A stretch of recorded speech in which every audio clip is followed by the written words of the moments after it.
Hello everyone, my name is Kelby Cox. I'm the collections assistant here at the Cook Museum, and today I would like to highlight a specific section that we have in our rocks and mineral collection.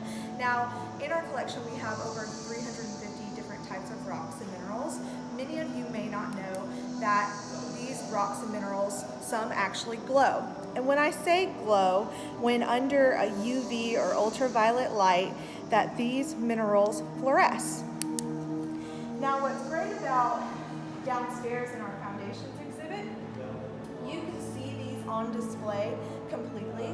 Now due to the UV light that produces a certain type of wavelength, these minerals activate electrons within these minerals' atomic structures. The electrons become so excited that they jump all around, creating energy that once calm is released into the form of light. Fluorescents can glow all different colors based on the type of activator that these minerals contain, and depending on the type of wavelength, whether it's short wave, long wave.